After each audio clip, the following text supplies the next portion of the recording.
recorder. There we go. And we are continuing with our little machine that can do both addition and subtraction. Okay, so that's what we were working on. This is the half adder slash subtractor because it can do both. So that's where we left off last time.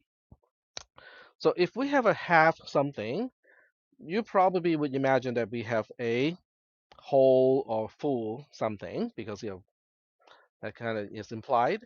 So I'm going to change the name of the circuit to half, okay, just half, okay, because otherwise it's kind of long. It's a half adder subtractor. But before I go on to the full adder, I'm going to have to change the appearance because otherwise I look at these pins, I have no idea which one is which one. So this is the X, this is the Y, this is the add versus subtract or subtract versus add. So this is the one that I really need to label because otherwise I cannot remember. So slash s dot s slash a means subtract or add. And then might as well just label X, Y, and then we have the R. So now I need to know which one is R and which one is C. Uh, Click on this one. That is our C versus B. Okay, so we'll label that. And I'm going to label it consistently, B or C. And then the other one is going to be the R. There we go. And then just kind of move these things a little bit. This is my X, my Y. This is the R. There we go. And this is our borrow versus carry, depending on whether we are adding or subtracting. There we go. So that helps me to identify, which pin is which pin, which is going to be helpful. So now we can create a new circuit. Go to Project, Add Circuit. Oops, there we go. And this time it's going to be the full adder slash subtractor, but I'm going to abbreviate the name to just full. So now I'm going to create it. So this one, as you probably imagine, is going to take two halves. And I lied earlier. I lied earlier because I really should not be labeling these as XY. It should be UV, okay, because that's how they should be labeled. So this is U, and this is V. Nope. There we go. This is V. There we go. Okay, now it's better. All right. Click here. Go back to the full. There we go. All right.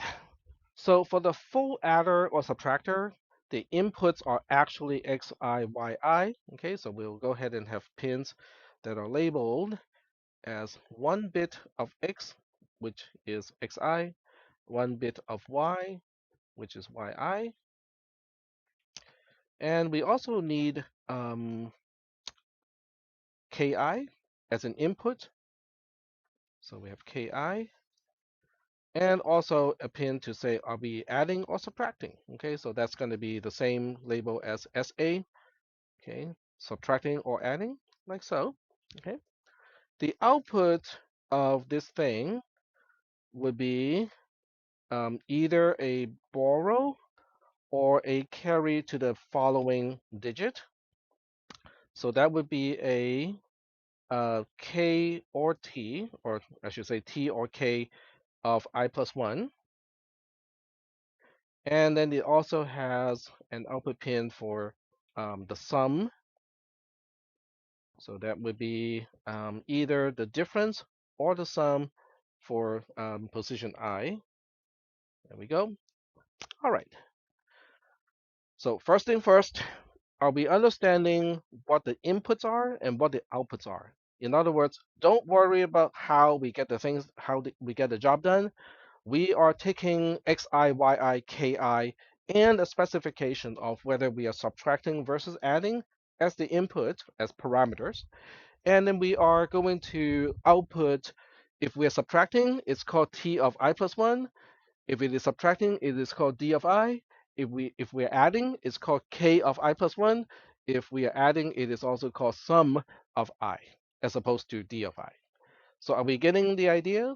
I know the labels are a little bit kind of strange to understand, but it's because we have both adding and subtraction. Are you in CISP 310? So if you're in CISC 310, it is next door, 305. We switched classrooms. Yep. Mm-hmm. All right. So we are going to go ahead and see, okay, how do we do this? We are going to look at, something that is missing first, okay? Because, the first thing we notice is, but Tech, where's Q of I? Well, Q of I is not here. It's not one of the input pins. It's not one of the output pins. It's because we can compute Q of I. So tell me again, what is Q of I? How is Q of I defined using the R, the B, and the C?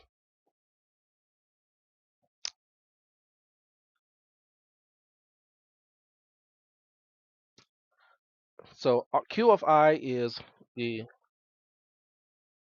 so Q of I is okay. Okay, first of all, which function do we use to compute Q of I? The R, and what does it rely on? X I Y I. Okay, very good. So that means so that means if I put I X of I in here, and if I get Y of I in here, oh wait, there we go. Then this is Q of I. This output R is Q of I because it is the R of XIYI. Does that make sense?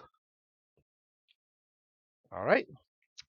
All right. So how do we use Q of I? Because Q of I is not one of the output either. It is just consumed internally in the column.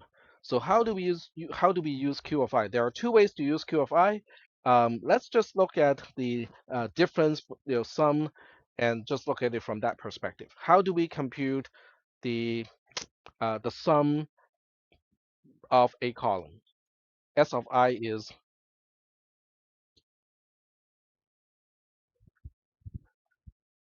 or Ki. Yep. Yeah, so I probably should change this label too because it can be a K or a T.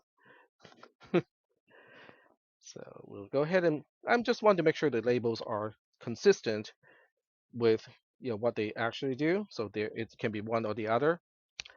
All right. So that means if I were to take this wire, bring it to the U over here, and then take the T versus K to the V, then the R of these two is going to be the difference or the sum, but since they're computed basically the same way, it's okay. It can be one or the other.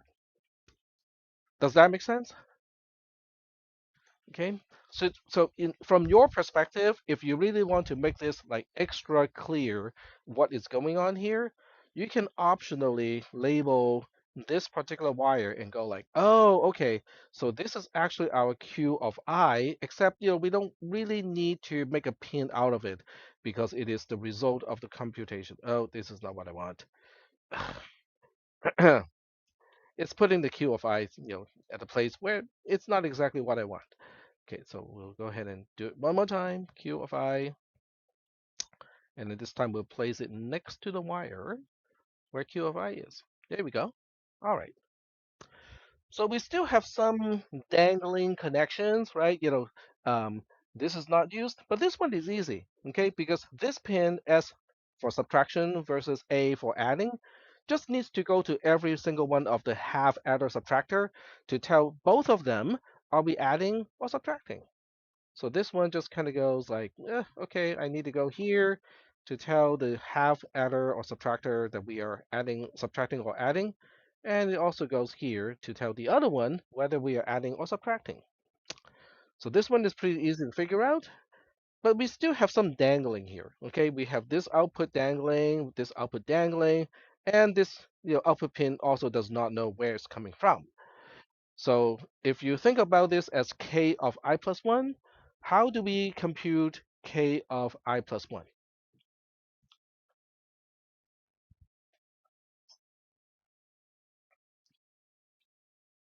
Exactly.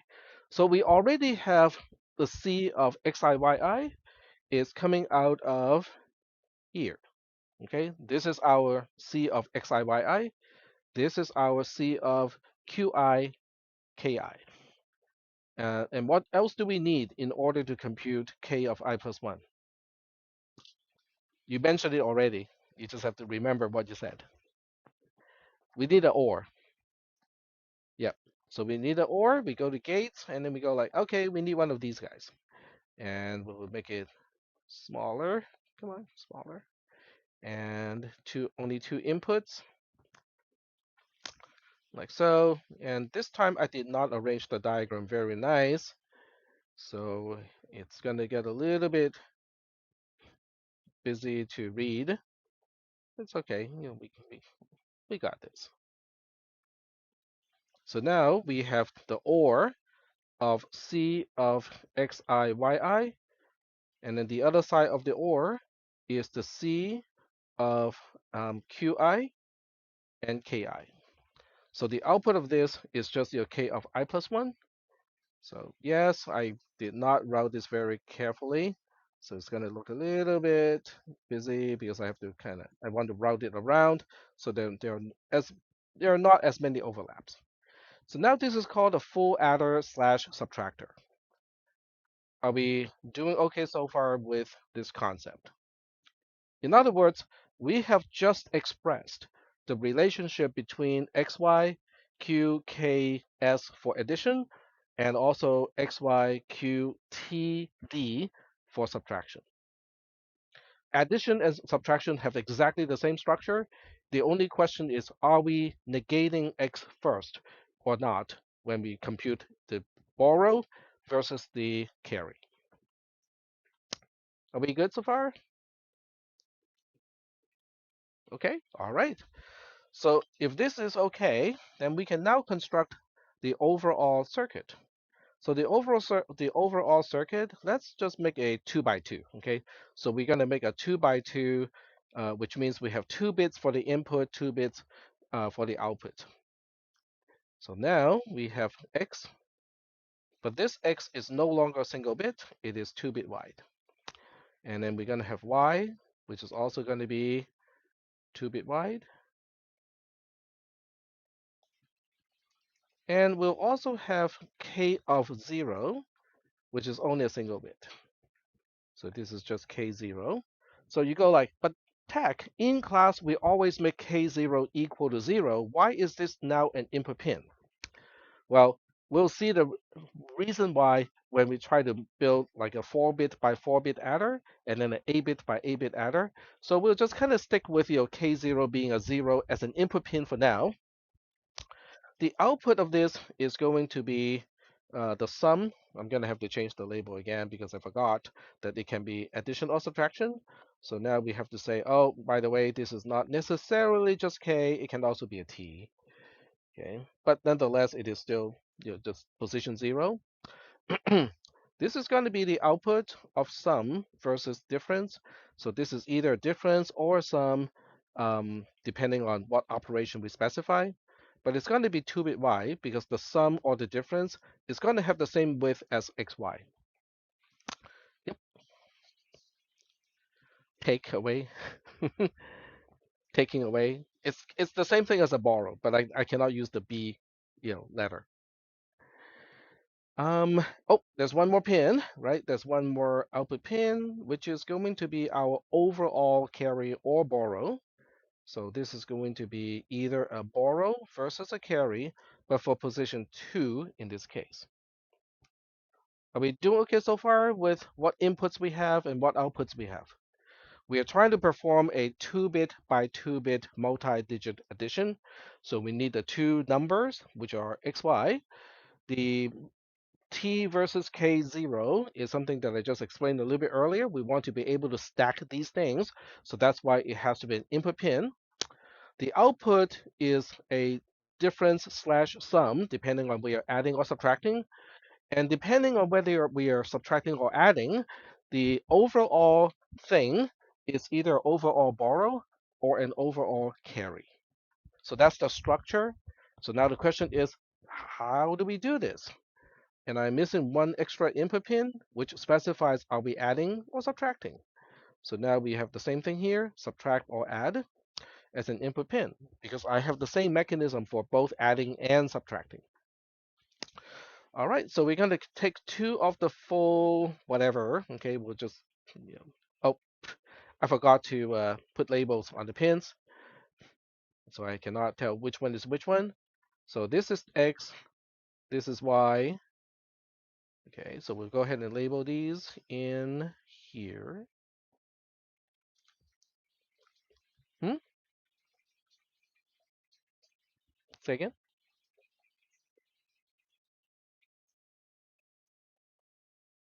Oh, okay.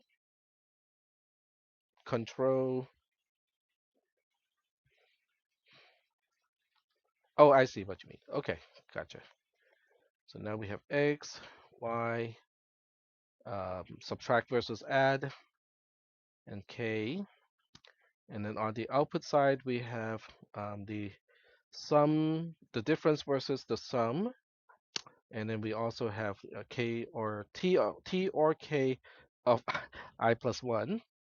And this is also, this really should be T or K of I. All right, so now we just move these things around so that they are at the right place. X goes here, Y goes here. I cannot remember which one is which one anymore. Click on this. This is my T versus K, and then the subtract versus add is here. And this one is,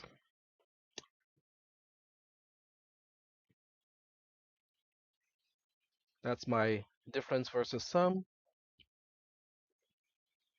And this is my overall carry or overall borrow.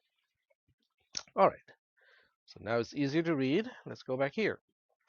All right, so this is a 2-bit thing. This is a 1-bit thing. What do we need? A splitter. Very good. So we go to wiring, we bring in a splitter, and 2-bit input is perfect. Fan out of a 2, exactly what I want.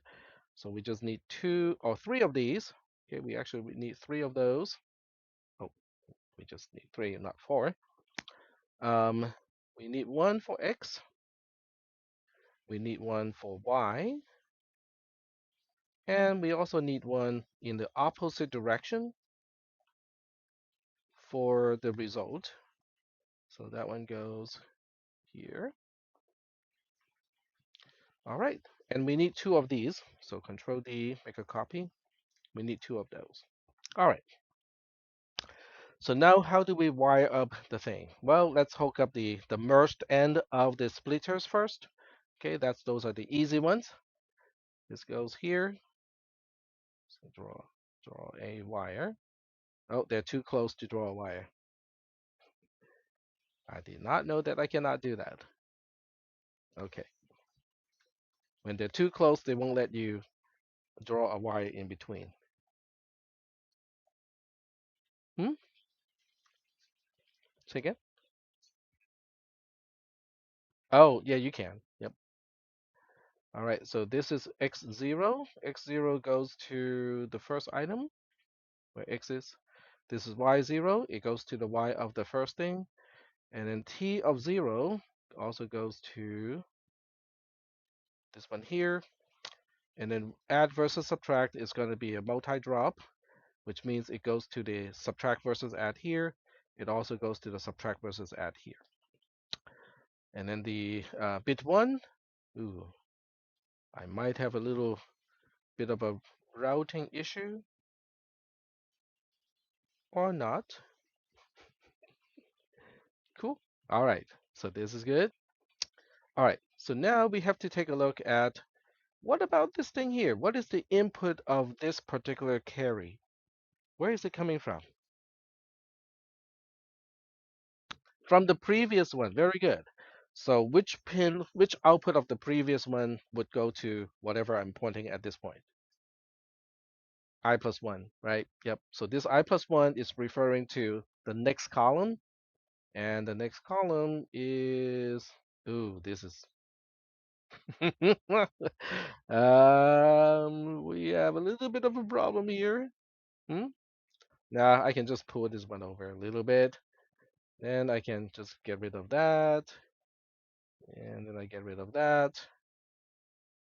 And then just do it like this. Not my best work, but logically they are correct. All right. So we're almost done here. This is bit zero of either the difference or the sum. So it just goes to bit zero here. This is bit one of the difference or the sum. So it goes to the other one here. And now this is the overall borrow or the carry. So it just goes here. And I have one more thing to connect. Oh, this time you let me do it. Okay. So now we have a 2-bit by 2-bit adder or subtractor. Okay. So now the question is, well, does it work? Well, how do we test it? We just poke it, right? Exactly. We just poke it, or we can create a circuit tester, right? So we just poke it here, and I want to say, okay, let's make x 1 0, and we'll make y a 1. And now we're adding because when subtract add is a 0, it is adding. So we're adding 1 0, which is 2, 0 1, which is 1, and we're getting the result of 3 with no carry. Well, that seems okay. Okay, that's correct. So now we flip it into a subtraction, which turns it into 1 0 minus 0 1, which should be 0 1 with no borrow. Okay, so we'll go ahead and test it. So click, and now we have a subtraction. The difference between 2 and 1 is just 1 with no borrow. Cool. All right. But we're not done yet. Okay, we want to trigger the borrow and the carry to happen just to make sure that that part works too. So we'll now have 1 minus 3. Okay, so we have 1 minus 3, and this is specifying subtraction. So the result of the subtraction is 1 minus 3 is a 2 with a borrow. But this overall borrow is for digit 2, which means it is representing a quantity of 4. Because digit 2 in base 2 is representing 2 to the power of 2. So a borrow from that particular digit means we are borrowing 4. So what this really means is you have $2 in your pocket. That is how much you have. But you owe $4 from the bank. So what is your net worth? -2, which is exactly what we would expect when we subtract 1 from 2. Okay, so think of this as a purchase. Okay, you only got $1, and then you go to the bookstore. You go like, hey, I like that bag of chips. It's $3. You go like, how can I buy something that's $3 when I only have $1? So you go to the ATM, assuming the ATM can loan you money. You go like, I want to take a loan of $4. Okay, so the ATM cashes out and go like, okay, here's your $4, but now you owe the bank $4, right?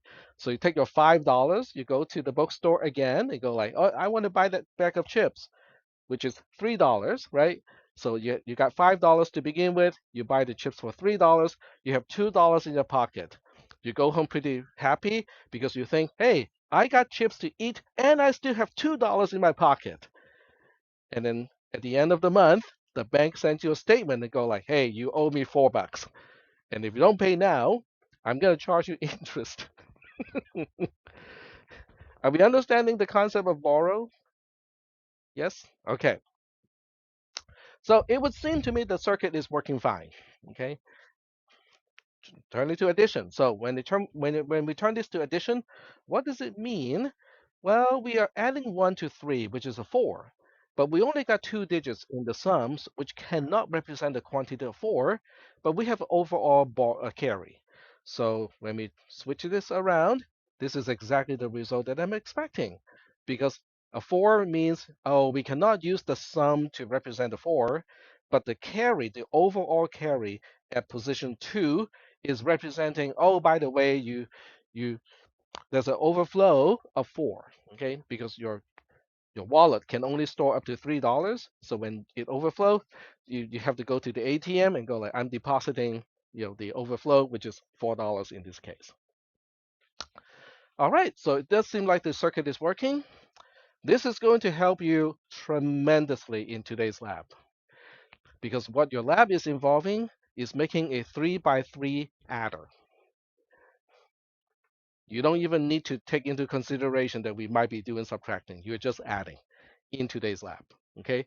So all the techniques that I used here is a little bit of an overkill for what you need to do today, but it's essentially the same thing. Okay. But once you do it once yourself, you will start to understand, oh, so this is how the R, the C, the X, Y, the Q, the K, and the S, this is how they all relate in the form of a circuit. Okay. But I did say earlier that I would explain why we need T and K of 0 to be an input pin. So now what I want to do is I want to make a new circuit. Okay, add new circuit. This time I want a 4 by 4. In other words, I have 4 bits as input, 4 bits as output. Okay, so how am I going to do that? Well, let's take a look. We need 4 input bits. This is X, this is Y, this is K of 0 again, okay, because I need everything to be continuously stackable. And this one specifies whether we are adding or subtracting. So this is the SA, this is the T slash K0, this is my X, and this is my Y. Okay, say again? Yep, yep. But we want to see how we stack it, right? So now with the output, this is going to be the 4-bit thing, which is my difference versus the sum, and the single bit, which is the overall of the calculation. So this would be the TK bracket 4 this time, because it would be digit 4. So this time, instead of using a full adder, which is basically the same thing as a 1 by 1, by the way, okay? So the full adder subtractor is really the same thing as a 1 by 1. I made a 2 by 2 out of a 1 by 1. So now I'm going to use the 2 by 2 to make a 4 by 4, okay? So the 4 by 4 is going to go like, oh, okay, we need 2 of these, okay? It kind of makes sense that you need 2 of the 2 by 2 to make a 4 by 4. So now we are using Home Depot terminology. And once again, I forgot to label the pins. So let's do that. So we got X, Y, TK, subtract add. On the other side, we have TK again, but this time I'm not even going to specify the position because it's on the right-hand side. It implies that it's an output. And then we have the sum versus the difference. Okay, so we just have to move these items to the proper place so I can remember which pin is which pin. And if you don't remember and you click on the input pin, it will show you what it is in the original circuit. So this would be my TK, and the last one is going to be my subtract add, and then TK. Okay, now I have to click here because I cannot remember.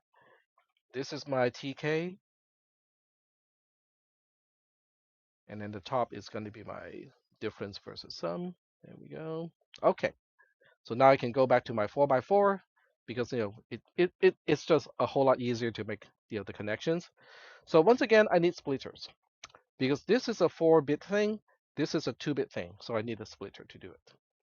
So go back to wiring, get a splitter.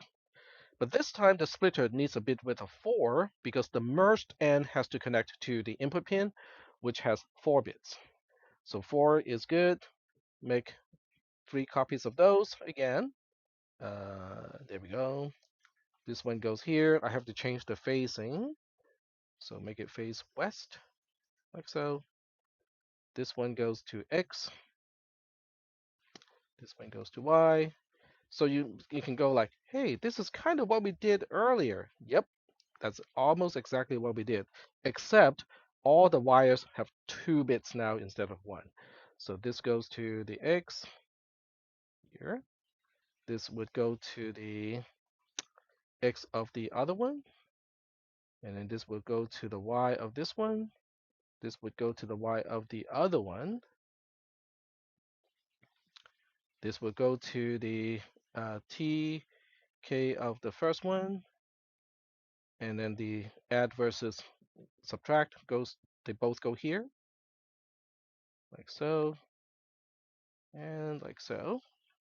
The output carry versus borrow would go to the input of the second one. This is called daisy chaining or rippling.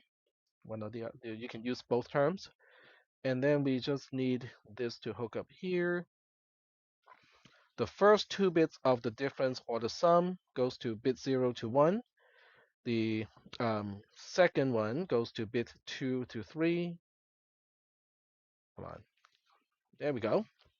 And then this becomes the overall carry or borrow of the entire calculation, and it goes here. And if you say, but this is the same kind of hookup and the same structure as what we saw in 2 by 2, you would be correct. It's exactly the same.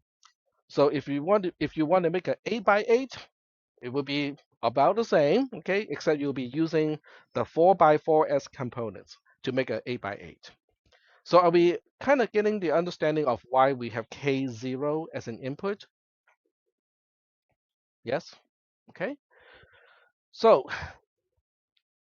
that observation that we have a K0, which is emphasizing the output of one adder becomes the input. Okay, let me highlight the wire. This particular wire becomes the input of the other one simply means that if the first adder or the top one is not done, the second one is not going to give you the right result. Now, will it give you a result? Yes. It always gives you a value as the result. The question is the result correct? The answer is, well, it depends, okay? You have to give the top one a little bit of time in order for the second one to get the right output from the first one so that the second one can start its own computation correctly. Okay, so that amount of time is called rippling. Okay, so the bottom line is a 32-bit adder is going to take twice the amount of time as a 16-bit adder. The 16-bit adder will take twice the amount of time of an 8-bit adder, and so on. The number of bits in the adder is would determine linearly the amount of time it takes for the entire addition to finish. Okay, so that is the characteristic of an adder like this. It's called a carry ripple adder. Okay, it is easy to understand. Okay, because we can construct this like just like that, but it is very inefficient. Okay, because the width of the adder is proportional to how much time it takes to complete the operation. It is not efficient. A different mechanism called the carry look ahead mechanism is constant time. It doesn't matter how many bits you're adding, at least in theory, it is a constant time. It will get the addition done in exactly the same amount of time. It is called carry look ahead adder. I used to talk about it in this class, but that topic alone will take 1.5 lectures. And as a result, I have stopped doing that because it goes a little bit too far down the rabbit hole for the purpose of this class, so I took that topic out. But if anyone is interested in this class, I can still give you a pointer to the previous version of the notes so that you can, if you're curious, you can still go ahead and read about it. Okay, but I will not ask questions related to the look ahead mechanism. Okay, I see some nods, so I'll send you guys a link. All right, so we are pretty much done with adding and subtracting, so it's time to move on to the next topic. Do we have any questions about adding versus subtracting before I move the reading module to the next topic? No questions? All right. So let me save this just in case I need it, but I'm not going to send it to you for one reason. Because if I did send it to you, Today's lab would be like, oh, okay, I can get it done in 5 seconds now. Not quite 5 seconds, but it'll be really fast because the I mean, yeah, it's gonna be. I don't want to send it to you because I want you to kind of go through the process to kind of build your own. So there we go. All right. So the next topic is signed versus unsigned integer representation. Well, I lied because it is not about representation, it is about interpretation. In other words, the same representation can be interpreted in multiple ways. So let me go back with an example that I have used previously, I think in both classes. This is a quantity, okay? You guys understand what the quantity is. But depending on your native language, you might call this quantity in different names. Okay, in Cantonese, I call this say. Okay, in English, it is four, and okay, in Russian, and any other language that you guys, yep, hmm? Cha. Okay, so in different languages, you have different labels for this, right? So this is the same quantity, but it has multiple representations. What we'll be dealing with today is the same representation with multiple interpretations. So it's kind of like the opposite of this example. Okay, but before we can talk about that, we'll go talk about well, this part here is relatively easy, so we'll go ahead and kind of talk about this first. So if you have W bits, okay, if you have W digits and each digit is base 2, what is the range of value that you can represent using base conversion? Okay, the concept of base conversion, 0, 0, 0, 0 with a 4-bit number is just representing 0, but the highest value you can represent using 4 bits is, well, let's go ahead and enumerate every single representation. Okay, so we'll go ahead and use an editor for that purpose. And we'll use a new one. There we go. Okay, 0, 0, 0, 0 is 0, 0, 0, 0, 1 is just 1, and then 0, 0, 1, 0 is 2, blah, blah, blah, blah, blah, blah, blah. 1, 1, 1, 1 is going to be what? I have a binary number, 1, 1, 1, 1. What is the quantity that it is representing using the concepts that we have learned in base conversion? In other words, I'm asking, I have 1 of 1, 1 of 2, 1 of 4, and also 1 of 8. Add them all together, what do you get? You get 15, okay? So 15 is the largest integer you can represent using the base conversion mechanism. Are we good so far? All right. Mm, And is 15 2 to the power of 4 minus 1? Yeah, 2 to the power of 4 is 16. 16 minus 1 is 15. So this formula can help you figure out that, oh, if I have 16 bits, then the largest unsigned number, meaning it cannot go negative, is going to be 2 to the power of 16 minus 1. So that would be 65,535, I think.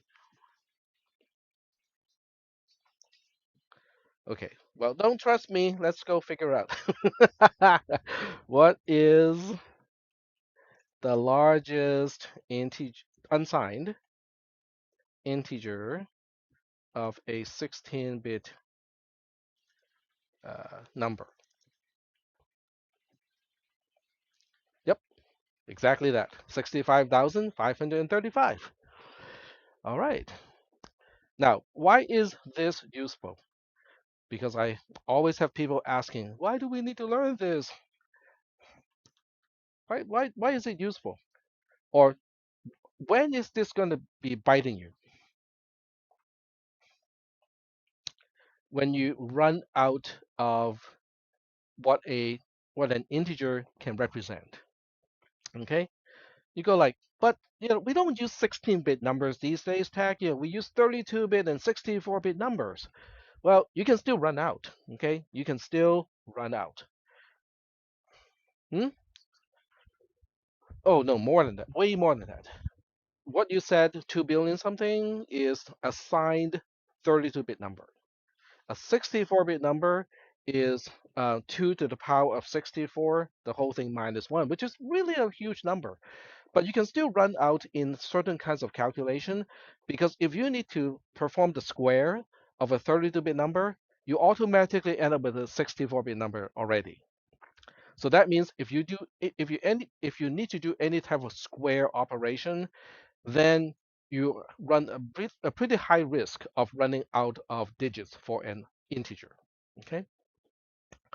So okay, so getting back to what we were talking about. So knowing the range is not really too hard. Okay, so going back to this, not this one. Where's my module? This one here.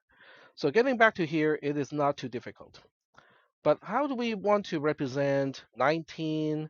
And if we cannot represent negative values, I think it's going to be a problem. Okay, that's a really big restriction.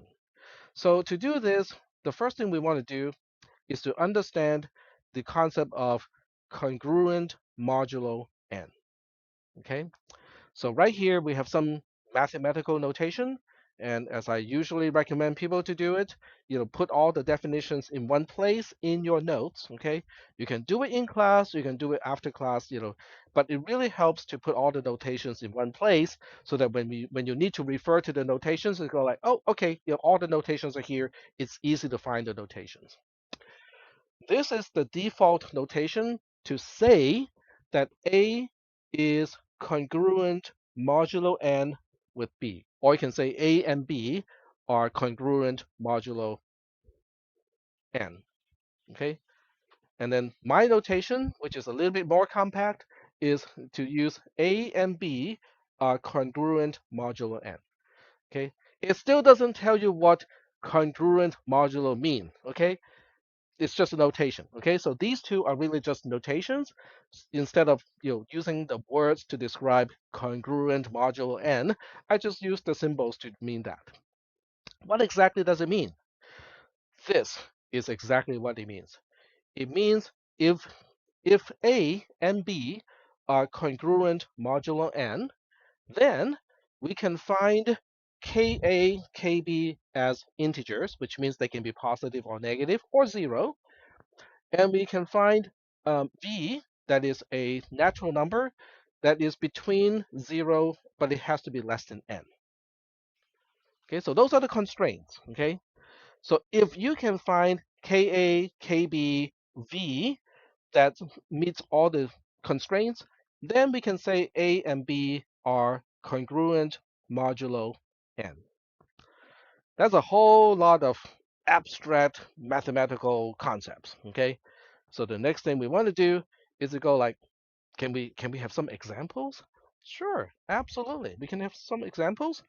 So the first example that I'm going to give you is to ask you whether 31 and 46 are congruent modulo 5. And this is a question. Are they or are they not congruent modulo 5? All right. So you plug those things back into the definitions. Okay, so that's the first thing you need to do is to plug it back into the equations. A equals to 31, B equals to 46. So now the question is, what can we use for, oh, n is 5. Okay, so n is 5. So now the question is, what is V in this case? What is K1 in this case? And can I find a K2 also in this case to satisfy all of these requirements? That's the question. So what do you think? Well, I think there are very easy ways to do this. Okay. So the first thing you want to do is to say, I think V can be figured out if I suspect there's a V like this. we can just go ahead and try 31 mod 5. Okay, so 31 mod 5 is what? It's a 1. Okay, so let's say v is 1. Okay, so if v is 1, what is k1?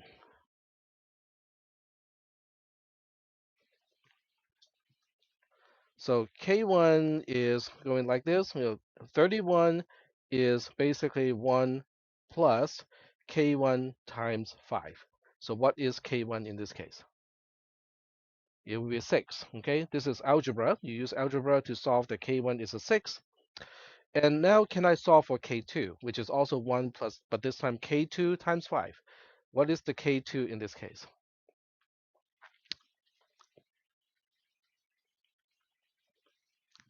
Come on, you guys can do your algebra. Subtract 1 from both sides. So this side becomes k2 times 5. The other side becomes just 45. So once we have 45 on one side, it equals to k2 times 5. Then we divide both sides by 5. 45 divided by 5 is a 9. And then the other side only has k2. So we have just solved for k2. So in this case, k2 is solved and it is a 9. So now you ask the question, are they meeting all the criteria? In other words, v equals to 1, is that greater than or equal to 0 but less than 5? Is k1 an integer? Is k2 an integer? All right, well, we have satisfied all the requirements, which means 31 and 46 are congruent modulo 5. Are we good so far in terms of no?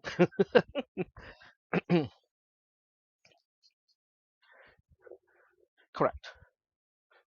So given, okay, you are given A and B and also N. The question is if you can find V that is greater than or equal to 0 but less than N as a natural number,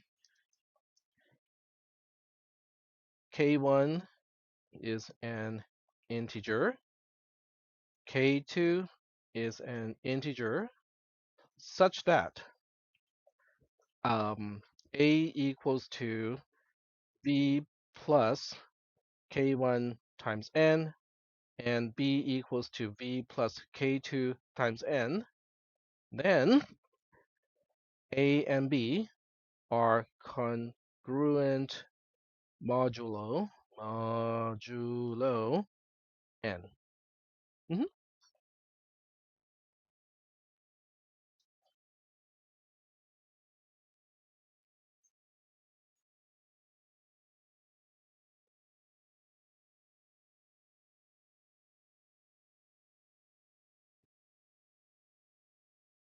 So, well, I want to make it those variables, just so that we can describe what it means when two numbers are congruent modulo N with each other. Yep.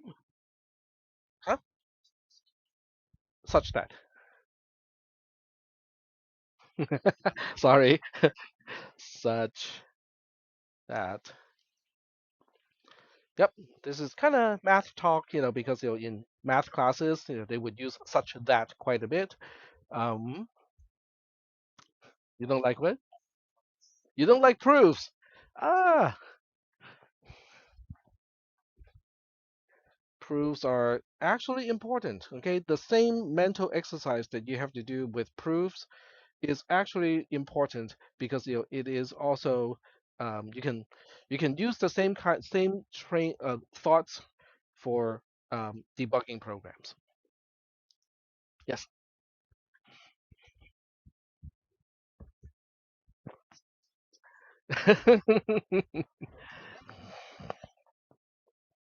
They do not have to intersect. Yes. Yeah. When I teach classes like this, I would go through all the proofs myself, and I don't even look up on the internet. I would do the proofs myself because I need to know that I know how to prove something without referencing something else in order to teach a class. All right. So are we okay with the modulo concept? A little foggy? Okay. So I'm gonna give you a tool to understand all this, and it'll be like, oh, Tech, you should have started with that. Okay. So we'll go for that. Okay. We'll take a look at that approach, and you guys can tell me whether I should have started with that approach or not. Why is it not doing it? Oh, okay. Because on this side it has fallen asleep. Now it's working. Excellent. So let me go back to the notes for this class. Hmm,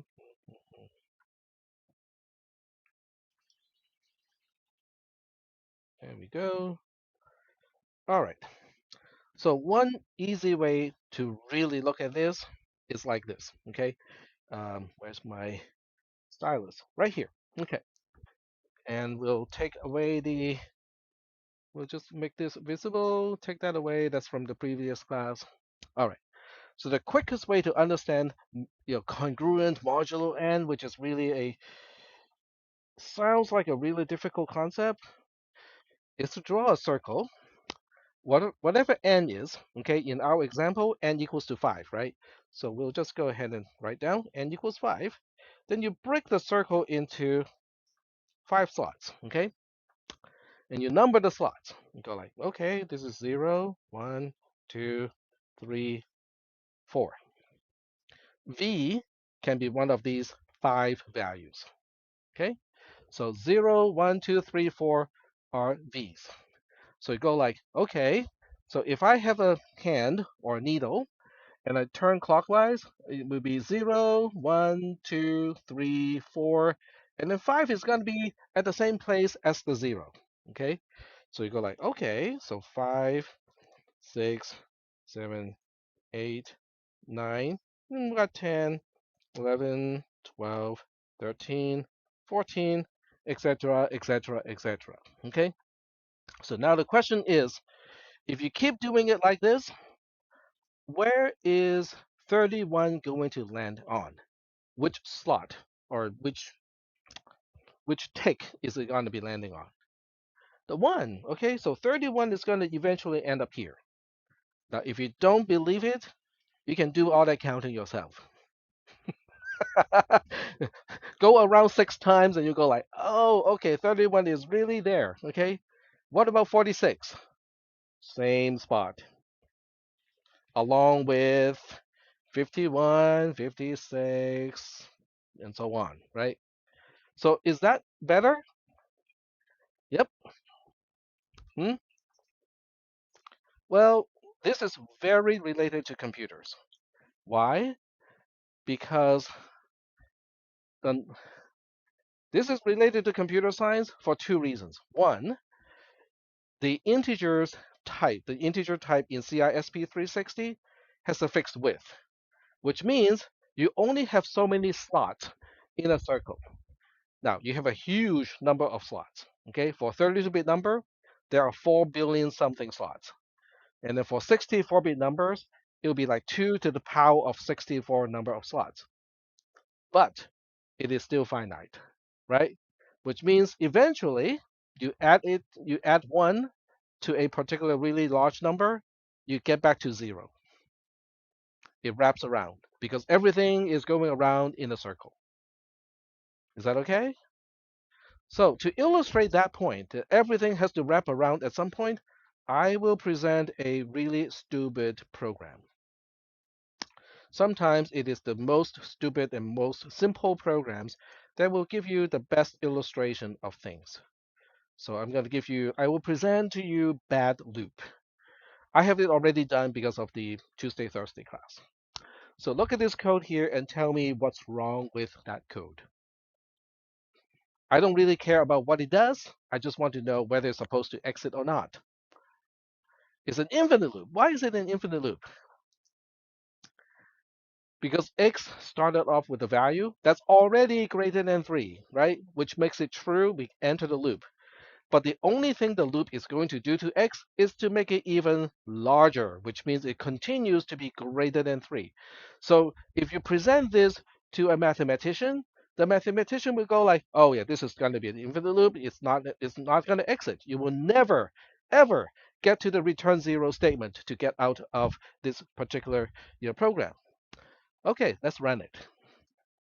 GCC dash G dash O bad loop, and then bad loop dot C. And then we'll use a debugger. Okay, we'll use GDB bad loop. So the nice thing about the debugger, have you guys ever been taught about how to use a debugger? May not be GDB, it can be in VS Code, it can be in CodeBlocks. It's the concept of using a debugger. Have you guys been introduced to using a debugger? Like setting a breakpoint and then examining the variables when the program has paused, that sort of thing? Okay, I see some nods, okay? If you have not been introduced to the use of a debugger, you can look it up, okay? It's a really useful tool for debugging programs. Because otherwise, your only option to debug a program is a bazillion Z-outs. And then you look at all the output of the Z-out and try to figure out what went wrong in the process, right? All right. So I'm going to put a breakpoint on line 7. B7, is a command to put a breakpoint on line 7, which means if we get to line 7, the program is going to pause its execution. Okay, and then we do a R for run. So now the program is running. You guys go like, yeah, it got out of the loop. What just happened? Let's take a look at the value of x. It is 0. How is that possible? Because it wrapped around. At some point, x got all the way to the slot counterclockwise from 0, and then the next increment, boop, it goes back to 0.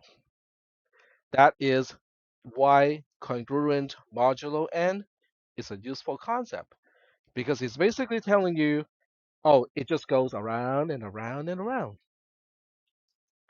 So that's the first reason why congruent modulo n is useful.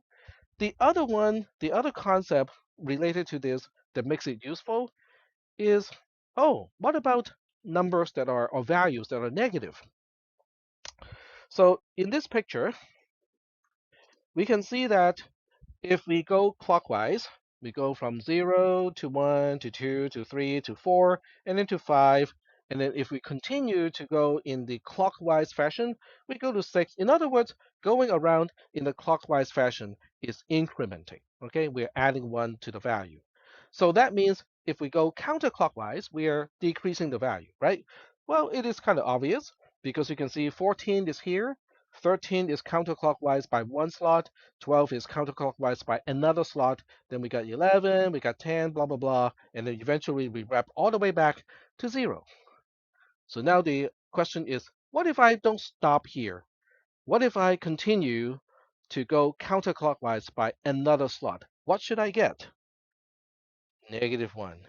Oh, so that means -1 and 4 are congruent modulo 5.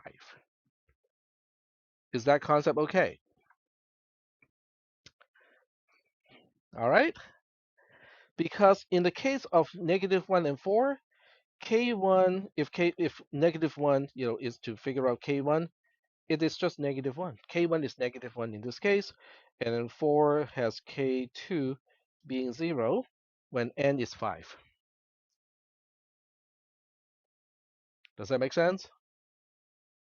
But they both would be having v equals to 4. V equals 4, k2 being 0 gets you a 4. V equals 4, k1 being -1 gives you -1. Because -1 times 5 is -5. -5 plus 4 is -1. Are we doing okay so far? All right. So now we get a little bit more serious and we go like, okay, what if we're dealing with w equals 4? In other words, we are dealing with a 4-bit number. Draw another circle. This time is a little bit more busy because we have 16 slots, right? Because 2 to the power of 4 is 16.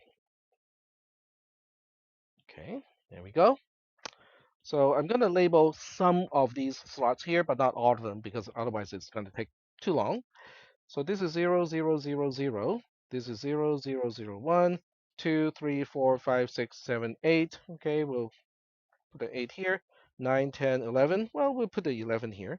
This is 1, 0, 1, 1, which is 11. Okay, so these are base 2. Okay, I'm using a bit pattern to label each tick mark in the circle. Okay, so now we go like, okay, I know how to count. Okay, so for unsigned interpretation, this would be 0, 1, 2, 3, 4, 5, 6, 7, 8, 9, 10. Aha, this is 11. Cool. Okay, that is consistent with what you have already learned in Bayes conversion. Okay, because after all, this is 1 of 1, 1 of 2, none of 4, and 1 of 8. Okay, you add them together, you get 11. But then the other way to look at this is to go like, but what if we go counterclockwise? Okay, so we go counterclockwise from here. This is 0. This would be -1, -2, -3, -4. Ah, this can also be -5 because -5 and 11 are congruent modulo 16. But why is 16 so important? Because 16 is 2 to the power of 4. That 4 is the width of the integer. Hmm? Oh, because my browser decides to show you a part of that tab. Yep, there you go. Thank you. So are we understanding, are we making a very slight connection between the concept of congruent modulo something with, hey, potentially we can use this way to represent negative numbers. Is that okay? All right. So this is in fact the way that we want to represent negative numbers. So the way we do it is we look at all the number of slots here and we say, let's use half of those to represent negative values and the other half to represent non-negative values. So this is the divide. So if you want something to be interpreted signed, then this will be representing -1, -2, -3, -4, 5, -6, -7, and finally -8. The other half are non-negative numbers, so that would be 0, 1, 2, 3, 4, 5, 6, 7. So that's how we divide all the binary representations, given that we only have 4 bits. Half of those represent non-negative values. I say non-negative because 0 is also non-negative. The other half will represent negative values. So are we doing okay so far in terms of how we represent negative values in a signed representation? Are we doing okay? Cool. So now we take a look at something else, okay? Because I want to figure out how is, I have to pick a number we haven't seen before. So how do we represent -3? Okay. So one way is to go back to this diagram here and then just go like, oh, okay, I can backfill all of these, binary numbers. This would be 1111. This is 1110. This is 1101. Aha. 1101 is going to represent -3. We can do it that way. But if you try to do it this way, then you have a scale problem. Because if we are looking at a 64-bit number, and I want you to figure out what is the binary representation of -65,216,276, how would you do that? Are you going to draw a gigantic circle with 2 to the power of 64 little ticks and then count backwards by 65 million something? Well, I suppose you can, but that may not be the best way to do it. Does that make sense? Okay, so we want a more systematic way to do it. So now the more systematic way to do it is based on, guess what? Math. Yes. So it is based on math, okay, and it's some kind of, I wouldn't say it's tricky math. I would call it like it's something that is interesting. Okay, I would call it interesting. So now we move on to negation. Okay, so we are done with all of these. We talked about all of these already. All right. So we are going to start with this. Okay, we'll start with this statement here. We have a particular value v, and to compute the arithmetic negation of v, that value, okay, the arithmetic negation of v is going to be congruent modulo n with the same negation of v plus k times n. I think that part is pretty obvious, right? Because k is an integer, and as long as k is an integer, then it is guaranteed to establish congruent modulo n. Okay, so now we go like, okay, fine. What if k is just 1? Well, if k is just 1, then we take this statement and we just spell out, oh, okay, k is 1, so we are just adding n to the arithmetic negation of v. So we are really just looking at this portion here from here all the way to here. Do we have any questions about that? Any value is going to be congruent modulo n with itself plus n, because plus n simply means you just turn around one full revolution. You always end up in the same spot if it's one exact revolution. Does that make sense? Okay. So that's what this portion is trying to say, which kind of makes sense when you look at it as a circle and you're just moving the needle around one full revolution.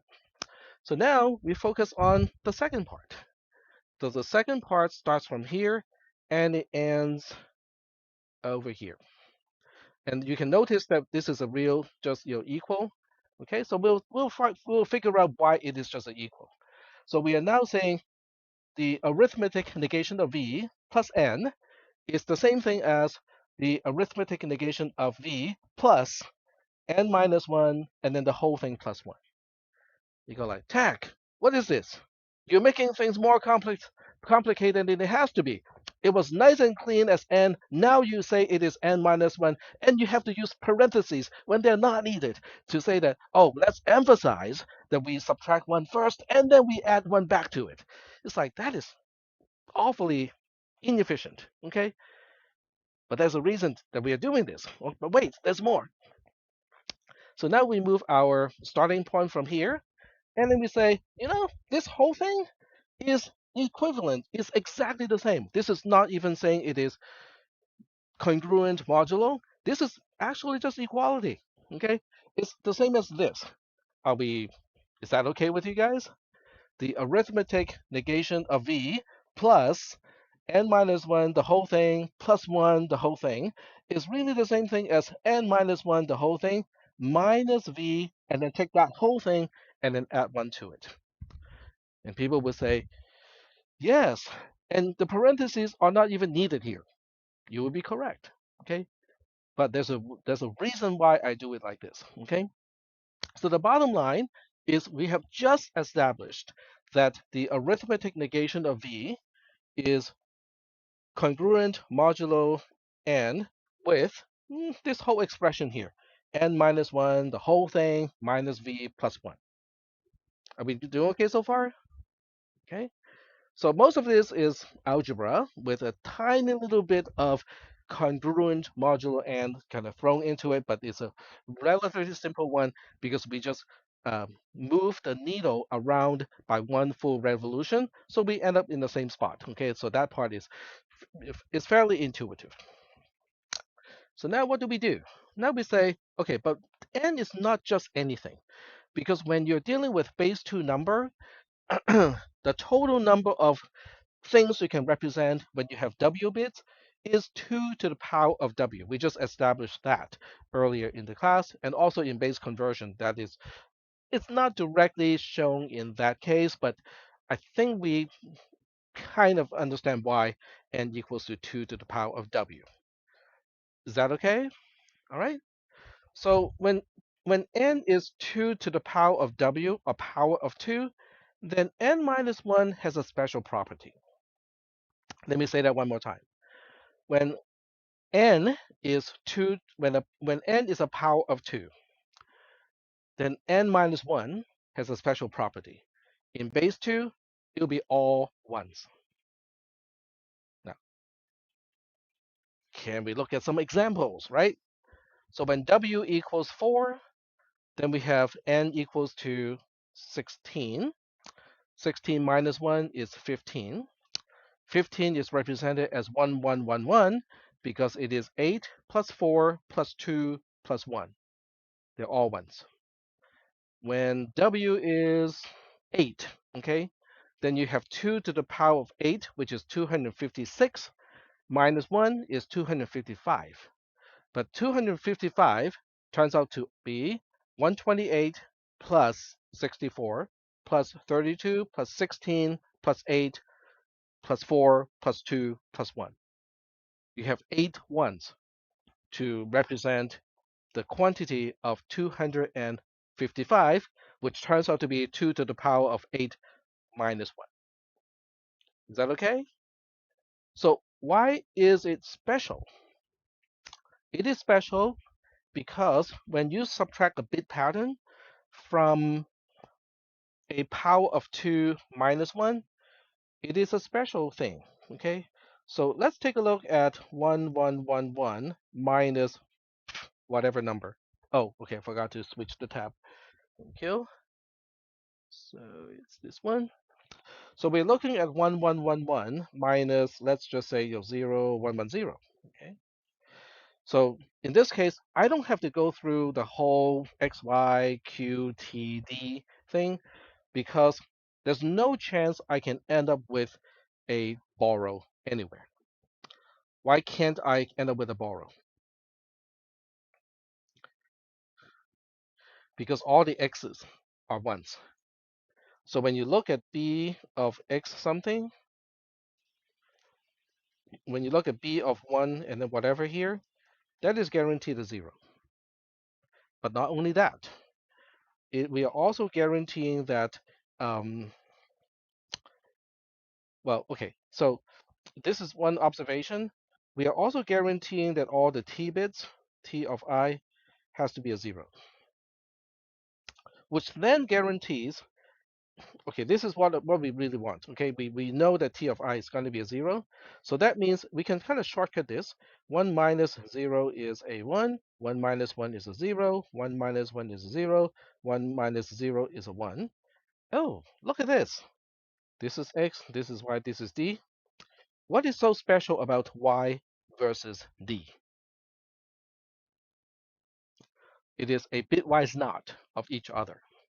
A bitwise knot of each other means for every bit position, the result is the negation at the same bit position.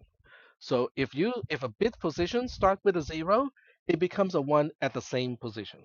If a bit starts with a 1, it ends with a 0 in the same position, and so on. So what this means is 2 to the power of w minus 1, this entire thing.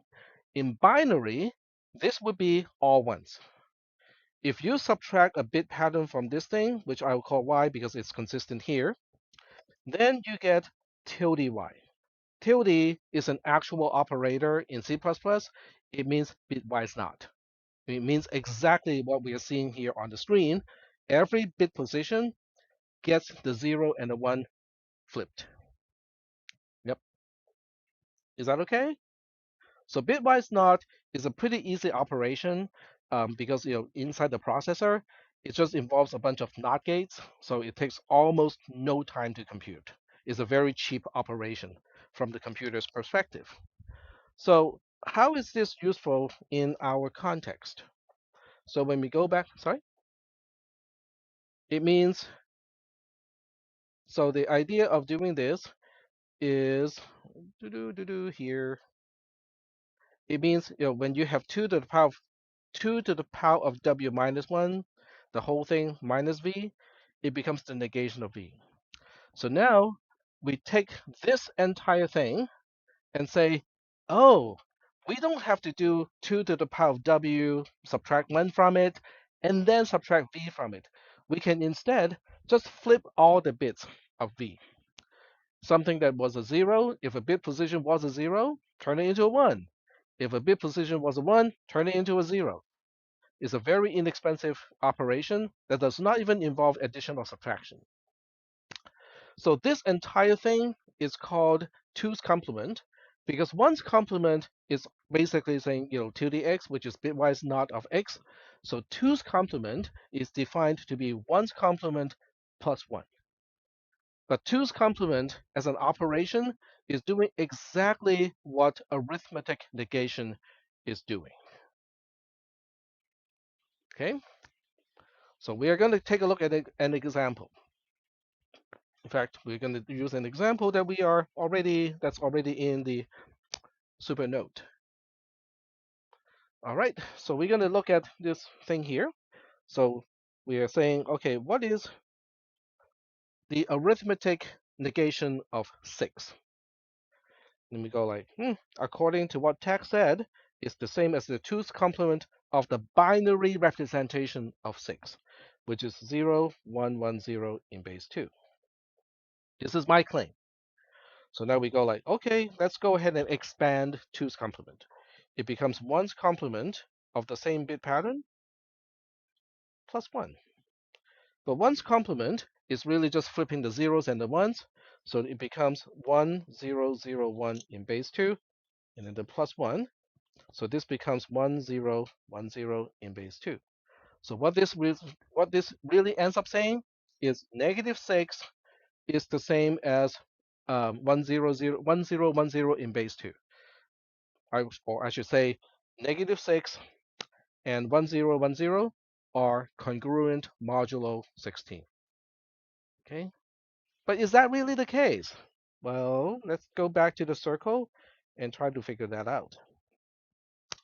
So this is negative 6. So negative 6 is going to have a bit pattern of 1, 0, 1, 0 because this is 1, 0, 1, 1.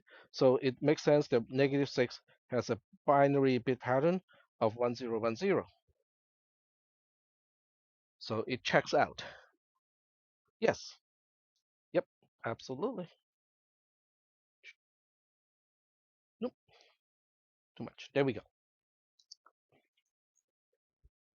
And as you guys are copying this, I would even do the negation of the negation. In other words, what is the arithmetic negation of 1, 0, 1, 0 in base 2? Well, that is the 2's complement of 1, 0, 1, 0 in base 2, which then becomes the 1's complement of 1, 0, 1, 0 in base 2 plus 1, which is then 0, 1, 0, 1 in base 2 plus 1, which turns out to be 0, 1, 1, 0. We got the original bit pattern back because the arithmetic negation of negative 6 is just 6. 0, 1, 1, 0 is 6 because we have 1 of 2 and 1 of 4. So those two add up to 6. So that's what 2's complement is all about. Okay, it is a way to quickly compute the binary representation of a negative value. Or you can start with the binary representation of a negative value and flip it back to the positive value of the same magnitude.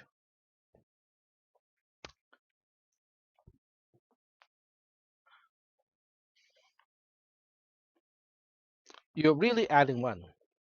So you cannot just go like, in this case, it just so happens. So in this case, you can see the plus 1 is triggering a carry so that digit 1 becomes a 1. So you have to do an actual addition here. You cannot just flip the 0 to a 1. Because if it was a 1 already, then you have to do the carry thing. Yep. Yep. In fact, I would encourage you to do the 2's complement of 1, 1, 1, 1. No, I take it back. 0, 0, 0, 0. Take the 2's complement of 0, 0, 0, 0 and see what you get. Because it becomes 1, 1, 1, 1 plus 1, which is actually just 0, 0, 0, 0, because the most significant one is really the dangling carry thing that we sometimes don't know what to do about. It becomes 0. So the arithmetic negation of 0 is 0, which makes sense. All right. Yep. Yeah. I thought for a long time, how to talk about two's complement. I could have just given you the definition and be done with it. This entire class would be done in like 2 minutes. But instead, I wanted to talk about why it works. And that's why I kind of took you onto this little excursion called congruent modulo n. Yes.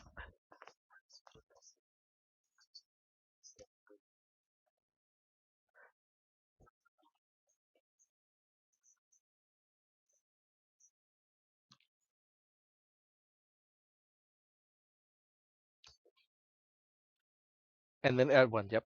hmm It becomes the binary representation of the arithmetic negation of the original bit pattern. Yep. Yep.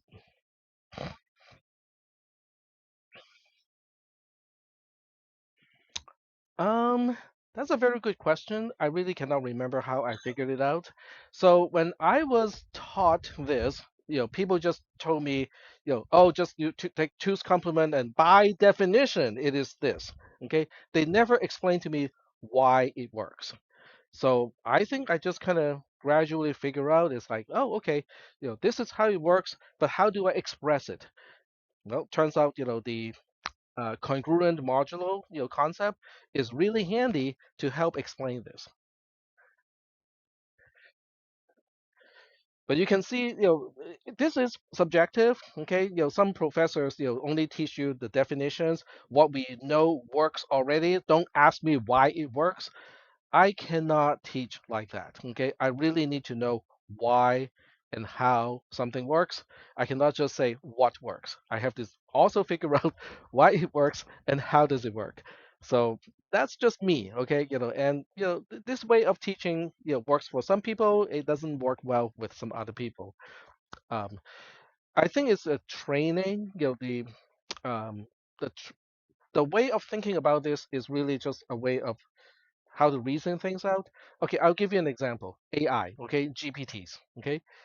I'm sure most of you have kind of played with it a little bit, right? But do you know how it works? Because if you do not know how it works and you use it, then sometimes it works the way you think it should work, and other times it does not. Okay, but if you know the mechanism itself, like there's a context window behind the whole thing, everything is coming from the context window. Oh,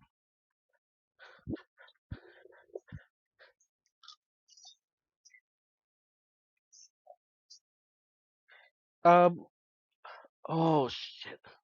I have changed classroom with Becky, so your class will also have to change. I'm sorry, I forgot that it would impact your class too. Yeah, this is for the rest of the semester, if you don't mind.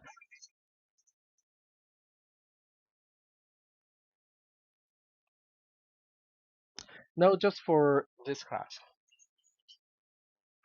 Yeah, for Mondays and Wednesdays, or do you only meet on Wednesdays? Yeah, yep, yep, yes, yep. I'm sorry, I forgot. I forgot that it also impact your class. It's like, okay, okay. Or they can just take assembly language instead of your class. Okay, that's me being absent-minded. I forgot that. Hmm? Oh, forgot a one. Yes. Thank you. So anyway, I was just talking about, um, the necessity to understand why something works and how it works is important. Because otherwise, you can be using a technology, not truly understanding how it works, then you don't know under what circumstances it works really well, and under what circumstances it may not be the best tool. Okay, you cannot really trust the output of that particular tool. So not related to computer architecture or programming, just a general way of approaching technology or things that can be figured out. And psychology is a whole different thing. I cannot figure out people. All right, so today's lab is the 3-bit adder lab. And as I said a little bit earlier, it is a mirror of what I did last Wednesday, Tuesday, Wednesday, no, Monday, sorry, last class. Okay, so it's basically a mirror of what I did the previous class and a little bit of what we did today. So if you kind of remember how I did the whole thing, that would be super helpful to get this done. And your access code is, where is it? Where is my, oh, 3 by 3. So that's your access code, 3x3. There we go. And you should be able to start as soon as I unhide it. Give me a second. Yeah, it is published. Okay, so you should be able to get started with,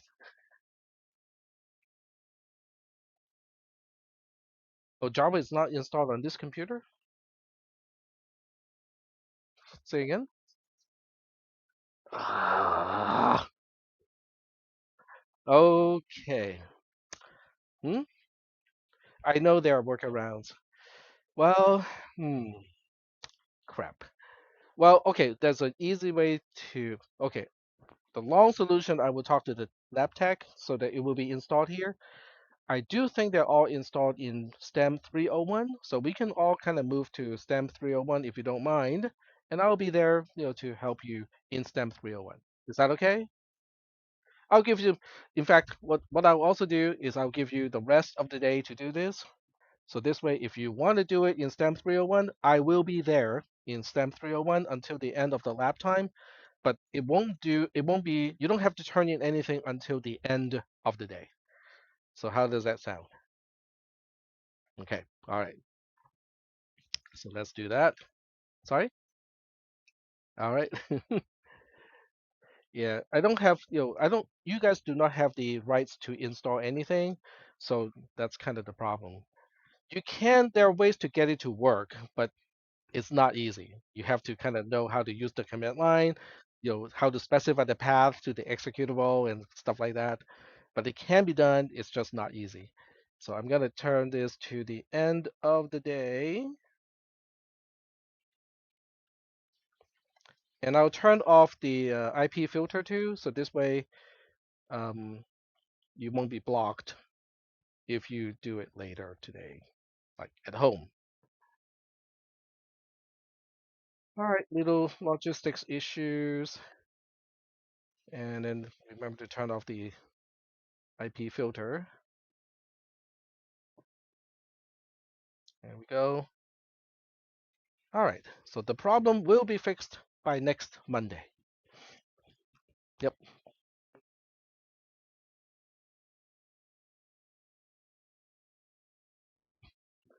yep. Which is also the title of a somewhat famous, Japanese manga. You guys look at me and go like, "What are you talking about?" 3 by 3 manga. There we go. It is the tribe of people with 3 eyes. The third eye gives these people special power, but if the eye does not open, those people are just kind of normal, or even a little bit less than normal. But if the third eye opens, they're like super duper powerful. So it's a pretty old manga. I think I read it when I was in my teens. All right. So I'm going to shut down everything here and transition over to STEM 301 because these computers cannot run Logisim at all.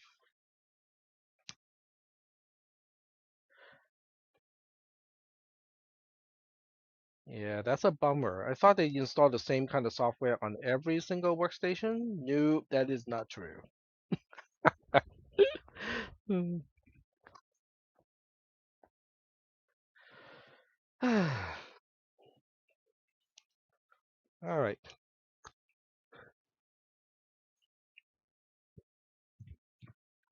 And I do apologize that I overlooked what is installed and what is not installed on the computers. Virtual machine? installs. Yeah.